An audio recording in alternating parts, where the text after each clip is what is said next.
Hey everyone, Mike Kessner with Vertus, another PCIP podcast, leadership podcast. We have a special guest today, Heather Hubbard, managing partner with Valesco Industries. Heather, where does our interview, where are you at today? I am at the office. I'm out of the home office and at the office. It's wonderful. Yes, and what typically goes on at your home office? I think I kind of know the answer, but why don't you describe what the first several I months of feel like that's a little bit of a sore subject, Mike. You know, I've been officing out of the closet under the stairs. Um, I have two doors that keep my kids out, but somehow they continue to find me. So it's quite luxurious to be back in the actual office again. Right, yeah. I think I told you our CEO has, four kids under the age of 7, and he would literally barricade himself in his home office. And I think it was his two boys always figured out a way. It might take him an hour or two, but to break in and interrupt Oh calls yeah. is fun. Oh yeah. Well, I just started letting them join the Zoom calls. I figure why fight it? Let them say hello to everybody. They're satisfied, and then they can go on their way. Exactly. So, Heather, we've known each other for several years. A couple of questions that I don't know the answer to. What led you to private equity? So you're at University of Oklahoma, and then what led you to get into the fun world of private equity? Oh, Mike. So I did go to Oklahoma. I majored in entrepreneurship, and I majored in entrepreneurship because I think I started just about every small business I could as a underage kid, and I wrapped gifts at my dad's office growing up and upcharged for embellishments and things like that. Brought my own cash register with me. When I did, I had a lemonade stand. I had a bakery. I loved starting businesses, and so entrepreneurship. Once I learned what it was, made a ton of sense. And there was a big focus on venture capital in my program and startups, and that never really spoke to me. I love the idea of investing in entrepreneurs, but I love the idea of established businesses because I can really understand what they're doing and how they're doing it. And then I got a great opportunity to intern with Valesco before we raised a formal fund. We were independent sponsors and we had a couple of portfolio companies. And over that summer, I was able to go visit the portfolio companies, walk the shop floor, see the operations, and then sit in the boardroom with people who were making real decisions. And I thought, this is the coolest thing I could possibly be doing, making some really critical decisions and being involved in a lot of really unique situations at such a young age. And so when I started at Valesco, we decided probably 2 weeks in to my tenure here, we decided to raise a fund. And so from there, we figured it out together. And it was really starting a first time fund with very little actual work experience and putting it all together, figuring out how to do fund presentations and make capital calls and manage money as well as make investments. So it was a big learning curve, but I liked the challenge of trying to dig in and kind of carve our own path for Valesco. Cool. And now, correct me if I'm wrong, you are getting closer to raising another fund, number 3 or 4. I'm not sure. Three, yeah. So we are fully invested in Fund One, about to make our final exit in that fund. Fund Two is about 70% invested. So we're lucky enough to have a little bit of time left on our investment period, and we will likely recycle some capital. So we're definitely in market, trying to sign up a couple of new deals right now. And then mid this year, late this year, we'll be raising Fund Three. Very exciting. And what is, okay, so young mom, managing partner, up and come, not up and coming, established and active private equity firm at Valesco. How do you balance and, or do you not balance work life? That's a good question. I don't think you can have it all, unfortunately. And nor do I really think anyone truly wants it all. That'd be a 36-hour day. Yesterday is a great example. I was so lucky to be able to work from home yesterday. 4:30, went to soccer practice with my kids, sat on the sidelines of one of them as he wept in my arms because he didn't want to play soccer, and the other two, going at it, and went to dinner with the family. But because I took off at 4:30 to go do that. I was up at 7:30 to 9 finishing up the things that came in throughout the day. So there's no perfect balance, but it is nice to have work and life integrated. And that's what we're really trying to do here at Valesco. We meet all the time. In fact, we had an offsite with our leadership group last week to talk just about that. What are our core values as a team? We came up with a bunch of them.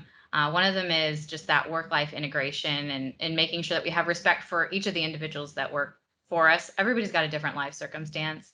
I'm probably a little unique in our group in that I have young kids, but I know that in the next 5 to 6 years, a lot of our people are going to have young kids, and we're going to have to all figure out how to balance it all. So I think it's integration of your work and your life, and not getting stressed out when you have to wait a few hours before you respond to emails, or you have to wait a few hours before you have to engage with your kids, I guess.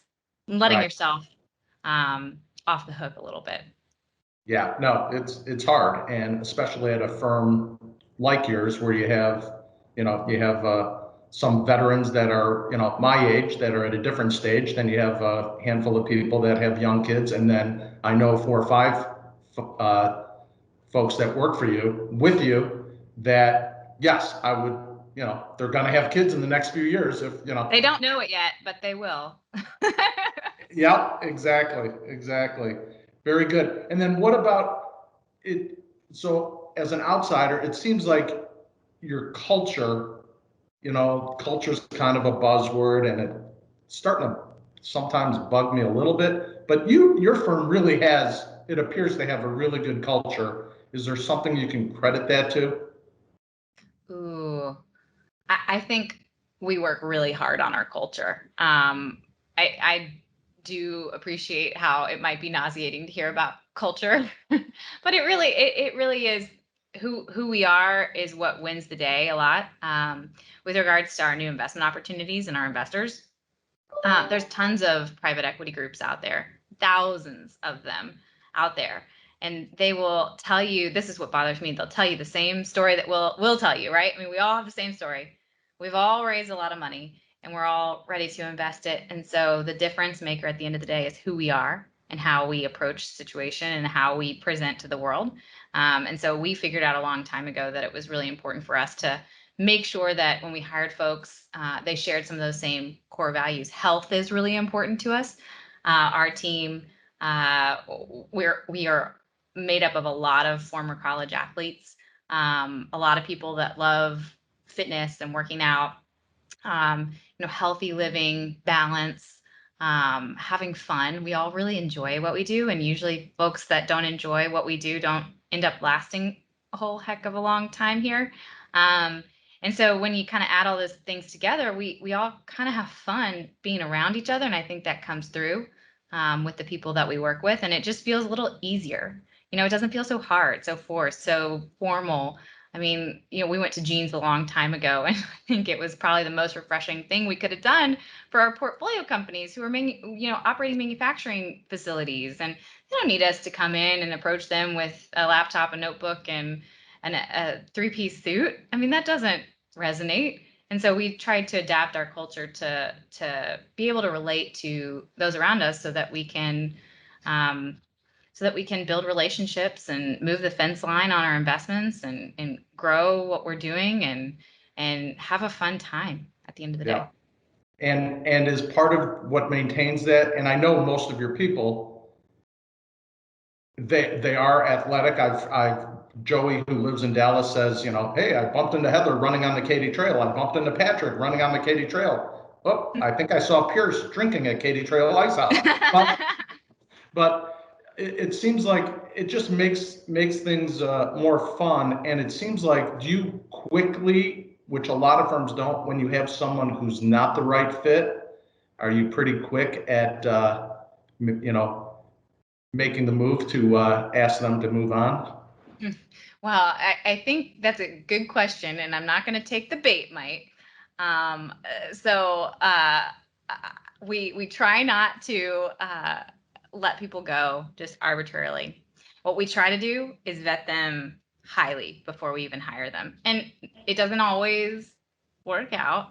But what we try to do is have 7 to 8 interactions with every new hire before we even get them in the door.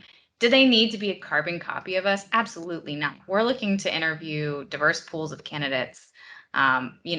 From everything from where are they from? Are they from a small town? Are they from a big city? To are they racially and ethnically diverse? The pools of candidates that we bring in. To do we have a good gender balance? We're going to hire the right person for the job, but we want to make sure that we have a good slate of candidates. From there, we're engaging at every level with them through the interview process. We're doing personality assessments. We're allowing them to have lunch and social time with a lot of our people up and down the organization. If they're married, we oftentimes take them and their spouse out for dinner with our spouses to engage. And the thing that we want to assure is that not only we're making the right choice for us, they're making the right choice for them, and they can see it as a long-term partnership, and they know what that means, right? They know their spouse knows what that life integration means. Their spouse understands the concept of, this is more than a job. This is a passion for us, and so we're going to dedicate ourselves to that. That they understand that, we have a no jerks policy. We like to treat people fairly. We're honest, we're hardworking, and we're dedicated, and we try to, and I think we've done a much better job over the years of hiring the right people. If you were to ask me that question 10 years ago, I would have said we're pretty quick to judge and move on and all of that. But I hope that that's one of the main things we've learned over the last 10 years is how to be better at running our organization. Great. So, 7 to 8 interactions before you bring somebody on is way more, and I'm sure more effective than most. So that's definitely smart. Talk to me. You touch on a little bit. Talk to me about some of your successful routines. Do you have any in the morning to start your day? Do you have any hobbies that you love to just kind of turn your brain off for a few minutes every now and then? Oh yeah, I wake up before everybody else in my house, and that seems to be most beneficial for me. I get a workout every morning. We have a home gym with a spin bike, and then go run or lift weights or something like that. Do home at home yoga, which has been a new discovery of the pandemic. Yoga with Adrienne is who I follow on YouTube. She's an Austinite, so Yeah. you should look her up. But I always do that in the morning, get ready, get my breakfast before I have to take my kids to school, take them to school, and then start my day. So it's nice to have all of the me things done before I have to engage with the rest of the family. That's great. Any meditation or a little bit during yoga? Yeah, well, I have the Calm app on my phone, and I try my hardest to do it, but I will say, and then they say in meditation, don't beat up on yourself because you're not doing meditation enough. And so it's like this vicious cycle, but I try to a couple times a week at least make some time for that. Yeah, I have the Calm app too. Same thing. I feel bad, but I probably use it 3 or 4 times a week. And Do you it's do the daily Calm? Okay, I yeah, like those. And then yeah. there's a 3-minute body scan, which is really good if you only have 3 minutes. I don't know if you've tried that. I haven't. I like that. I usually do the daily with, I think her name's Tamara Levitt, or so. No, I enjoy it. What's your most enjoyable part of your job? Number one. Oh, I think that'd have to be interacting with people, just generally speaking. I love our team. I love the teams that we're able to be a part of with our portfolio companies and talking with people and helping solve problems. And being a voice in their day that can calm the chaos or help set a new direction. That's pretty cool. Yeah, yeah. And then if you had to select your one unique ability, a lot of people, everyone has unique abilities. What would you say if you had to just write down, or, what is your one unique ability? Oh, I don't know. I would say probably positivity. Is that That's an a good one. ability? Yes, that's a good one, because I don't, the world is currently not quite as positive as we should be. certainly I in think our my country. natural state, if I'm well rested and, can do all the things on my agenda for the day, my natural state is to be pretty positive. So hopefully that shines through with everybody else that I interact with. No, it does, and I think that's a great answer. I think it's the missing piece in leadership, to be honest. There's, old school negative leadership is no longer effective. No, nor is parenting in a threatening way. That never works. Well, I still think if you could do that fake evil eye to your kids, make the face that scares them. My younger daughter last night, we were trying to get her to eat her pizza. What a luxury, her pizza, right? And she just pulls her head down under the table, crosses her eyes, and looks at us with a funny look. And it's just like, okay, you've Yep. got me. You've got me. I can't stay mad at that face. I can't. Yeah. I can't say you can't have your dessert if you don't eat your pizza. I mean, it just, positivity, even with the kids, just kind of rings through as one of my favorite features in life. Yeah, no, I love it. And you might have the only kid ever that doesn't finish their pizza, or at Right? least I know. Let's talk to her offline. We'll figure that one out. I'm not quite sure right, what it is. right. What about, here's something, and I don't know if people know what they are, but I always look in the mirror and try and figure out if I have any blind spots personally. Am I missing something? Uh, Anything, not necessarily a blind spot, but an area that you kind of consistently remind yourself to pay attention to? Well, I think that's a really good question.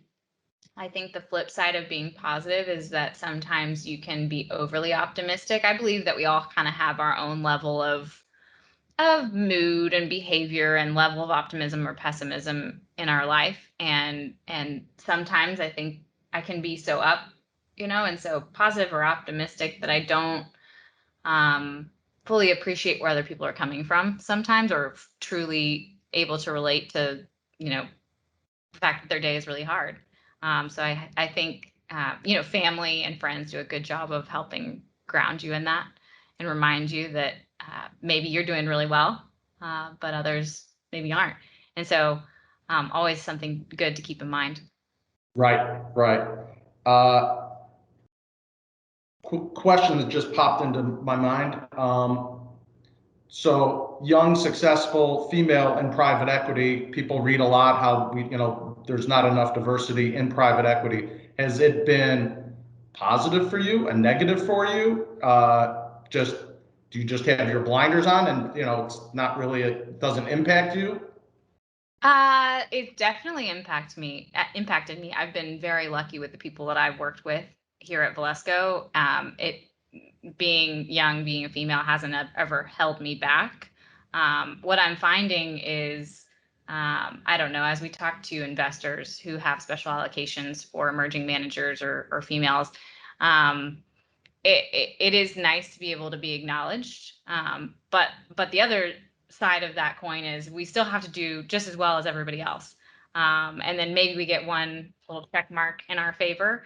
I think it's really important, though. One of the responsibilities that I think I have, and the rest of our female team has, and the rest of females in leadership in this industry have, is that we have to look at diverse candidate pools and help demonstrate that there's a model for women to continue to achieve. That's one of the biggest things that I know I didn't have even 10, 15 years ago, is a role model for that type of job, that type of lifestyle, that type of work-life balance and integration. I mean, there's just no significant examples out there of that. So the more that we can demonstrate that, I think the more that it will change. But I think there's some research out there that says that balanced teams, which is really what we're trying to accomplish, make the best investment decisions. They outperform their single gender peers, whether it be an all female team or an all male team. And so we're trying to highlight, balance in everything that we do in our hiring decisions. It's balancing females and males. It's balancing backgrounds. We like to say we have people from small towns and big cities, and that makes a big difference when you go out and visit with a management team, because they are also from different backgrounds too. Yeah, no, I've kind of always believed in that, but even at Vertus now, we're really focused on that as well. It's just even when we're making a presentation, we spend hours figuring out who are the 3 people that should be in the room. And certainly, all we care about when we bring on people is chemistry, diverse, that we get along and that we have chemistry.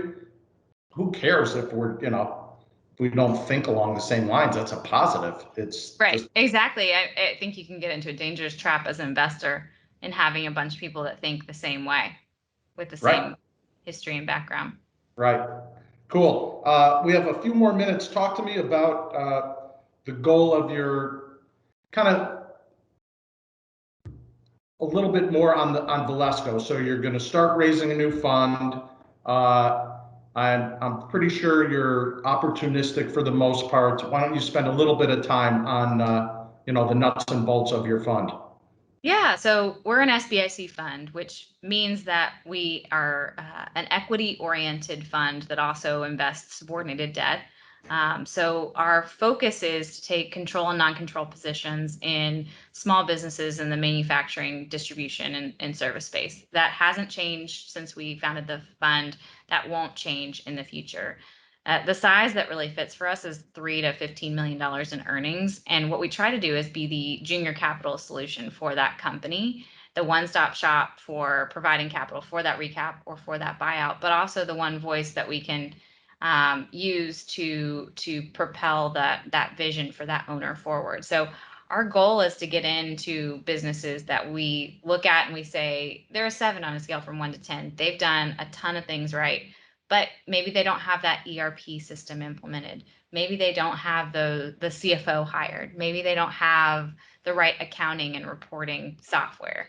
Maybe they need to build out their sales strategy. And so that's where I think we really fit best, is someone who knows that they need to do those things, but they haven't taken the time to do them. And we can come in and help provide that backbone, that support, that set of resources to be able to take them to that next place in their development. And we say that we're here to write a chapter in the story of the company's life. And so that's what we've done. That's what we'll continue to do. We really like food-related businesses. We have been getting into a lot of remodel type products. We have a company in the flooring space right now, in residential remodel and flooring. We're looking at a number of opportunities there. We've got an investment in the marine industry, a marketing services business, drug testing business for the sports industry. At the end of the day, we need a business that fits our financial criteria, but one where we can make an impact. If it's buttoned up and ready to go to a big institutional player or a strategic, that's probably not where we fit best. No, I love the analogy, and it's even probably a good sales piece when you're looking at firms to buy or to partner with, is we're looking for 7s with the ability to be 10s, and the 7s need to admit and realize that they're a 7. It's most not a people bad do thing. understand, right? Most people do understand. I took this from nothing to an amazing opportunity, an amazing business. And either I don't want to bear all the risk on my shoulders anymore as an owner. I want to diversify my personal portfolio. It could be as simple as that. Or it could be as complex as, I really don't want to spend the next 10 years of my life hiring and integrating a management team on my own and bearing all of that risk, all of that time with no one to talk to. And so we can be someone to talk to. Yep, a little intellectual horsepower and